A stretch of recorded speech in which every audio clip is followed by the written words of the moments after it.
As tempestades chegam para todos, grandes, pequenos, ricos, pobres, doutores, analfabetos, crentes e ateus. Não passamos pela vida incólumes, imunes. Não estamos numa estufa, blindados. Estamos expostos a riscos reais, a perigos concretos, a ameaças terríveis. A segunda declaração que eu preciso fazer é que as tempestades também são imprevisíveis. Elas chegam de súbito, sem aviso prévio. É um acidente, é uma doença súbita, é um divórcio, é um luto, é uma traição amorosa, é uma rasteira do sócio da empresa, é uma decepção com um amigo, é um filho que se envolve com drogas, é uma situação que você nunca imaginou passar na vida e está passando. Na verdade, nós estamos vivendo num mundo caído, convivendo com pessoas que não são perfeitas e também não somos perfeitos. E aqui, ali e acolá nós vamos ter lutas externas, internas e dores terríveis, avassaladoras, massacrantes. Porque essas tempestades chegam de súbito na nossa vida e põem tudo de ponta cabeça. Mas ainda, a terceira declaração que quero fazer é que as tempestades que enfrentamos na jornada da vida, às vezes são inadministráveis. Caminhamos por desertos tórridos, navegamos por mares revoltos, descemos a vales sombrios, choramos, sangramos, e não temos forças, às vezes, para resolver o problema. Sucumbimos, jogamos a toalha, somos nocauteados. Nossas forças se esvaem, nosso vigor se desidrata, nossa esperança entra em colapso. Tantas vezes, problemas que outrora pareciam comuns se transformam em gigantes que rosnam diante de nós e jogam o bafo quente da ameaça sobre nós. Ficamos apequenados, achatados, debaixo do rolo compressor de tempestades convulsivas. Mas ainda, e é a nossa esperança, é que essas tempestades todas que nos assolam, que nos afligem, que nos debilitam, que nos jogam ao chão, ao tapume da vida, elas são pedagógicas. Ah, é verdade. Elas não acontecem por acaso, elas não acontecem fortuitamente. Tem um propósito, tem um plano. Nós não cremos em azar, nem em sorte, nem em determinismo cego. Nós não cremos em misticismo. O que nós cremos é que Deus é soberano, é que Ele tem um plano e que nada acontece conosco por acaso, tem sempre um propósito. E quando as tempestades vêm, não vêm para nos destruir, mas para nos fortalecer. Não vêm para nos enfraquecer, mas para tonificar as musculaturas da nossa alma. Não vêm para nos derrotar, mas para nos fazer mais do que vencedores. Não vêm para nos reprovar, mas vêm para nos provar e nos aprovar. Então, eu preciso dizer a você que as tempestades estão aí, fora de nós, dentro de nós. Agora, quem pode acalmar essas tempestades? Então eu quero reportar e remeter você ao texto de Marcos, capítulo 4, versos 35 a 41, porque lá no texto diz que Jesus entrou no barco com os seus discípulos e deu uma ordem para eles: atravessemos para outra margem. E Jesus foi lá para trás do barco e pegou um travesseiro, ele estava exausto, cansado, e dormiu, porque ele era perfeitamente homem. Na jornada, na viagem, chega uma tempestade súbita, convulsiva, que moeu o barco, rodopiando-o no meio do mar, sovado pela fúria das ondas, pela violência do vento.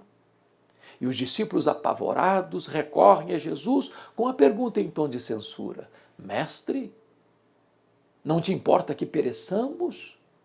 E diz o texto que Jesus se desperta, repreende o vento, repreende o mar, e houve grande bonança. Isso porque a criação ouve a voz do Criador. O mar tem ouvidos. O vento escuta a voz soberana do Criador, porque a voz dele é poderosa. Ele dá uma ordem, o sol para, ele dá uma ordem e as estrelas aparecem, ele dá uma ordem e o vento se acalma, ele dá uma ordem e o mar fica aí absolutamente calmo. Ele dá uma ordem e os demônios batem em retirada, ele dá uma ordem e os anjos obedecem. Ele dá uma ordem e a enfermidade cessa, ele dá uma ordem e a morte tira os seus tentáculos e o morto ressuscita. A sua voz é poderosa. Então, Jesus pergunta para esses discípulos assim: por que vocês estão com medo? Por que vocês não têm fé? E Jesus mostra para eles que eles não precisavam ter medo, porque ele tinha dado uma promessa para eles: passemos para outra margem. Eles não precisavam ter medo, porque Jesus estava com eles.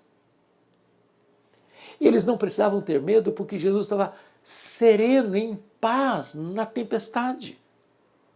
Eles não precisavam ter medo, porque o Jesus que estava com eles é o todo-poderoso Deus, que tem poder sobre a natureza, tem poder sobre os demônios, tem poder sobre as enfermidades, tem poder sobre a morte.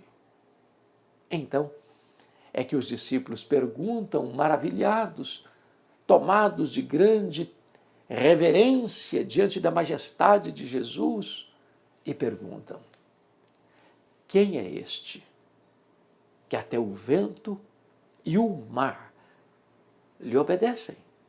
Que pergunta emblemática! Quem é este? E poderíamos responder que este é aquele que, com o Pai e o Espírito Santo, antes da criação do mundo, estava em plena harmonia e comunhão, planejando você e a mim. Planejando um curso para a história vitorioso. Quem é este? Este é aquele que criou todas as coisas, porque todas as coisas foram feitas por intermédio dele, e sem ele nada do que foi feito se fez. As coisas visíveis e invisíveis. Sem matéria pré-existente, do nada ele tudo criou, chamando à existência as coisas que não existiam. Quem é este? Este é a semente da mulher, que nasceu para esmagar a cabeça da serpente. Este é a semente ou descendente de Abraão, em quem todas as famílias da terra são abençoadas. Este é o Cordeiro da Páscoa, cujo sangue vertido, passado no batente das portas, libertou os primogênitos da morte no Egito. Quem é este? Este é aquele que é simbolizado pela coluna de fogo e pela coluna de nuvem. Este é aquele que é simbolizado pelo maná que caía do céu, pela água que brotava da rocha. Este é aquele que é simbolizado pelo tabernáculo, pela arca da aliança, por aquilo que estava dentro da arca, as tábuas da lei, o vaso com maná, a vara seca de Arão que floresceu. Este é simbolizado pelo templo, pelas festas, pelos sacrifícios, pelo sábado. Tudo era sombra dele. Ele é a realidade. Quem é este? Ora, este é a brilhante estrela da manhã, é o sol da justiça, é o maravilhoso conselheiro, é o Deus forte, é o Pai da eternidade, é o príncipe da paz. Quem é este? Ora, este é o Verbo eterno, pessoal, divino, que se fez carne e habitou entre nós, cheio de graça e de verdade, e vimos a sua glória, glória como do unigênito do Pai. Quem é este? Ora, este é o Cordeiro de Deus que tira o pecado do mundo, o Cordeiro que foi morto, mas está vivo pelos séculos dos séculos e tem as chaves da morte e do inferno. Quem é este? Este é o fundamento da igreja, o dono da igreja, o protetor da igreja. Este é o princípio e o fim, é o alfa e o ômega. É a raiz de Davi, o leão da tribo de Judá. Quem é este? Este é o grande eu sou. Este é o pão da vida, a luz do mundo, a porta das ovelhas, o bom pastor, a ressurreição e a vida, o caminho, a verdade e a vida, a videira verdadeira. Quem é este? Este é o Rei dos Reis, este é o Senhor dos Senhores. Este é a nossa alegria, este é a nossa paz, este é a nossa justiça, este é a nossa herança.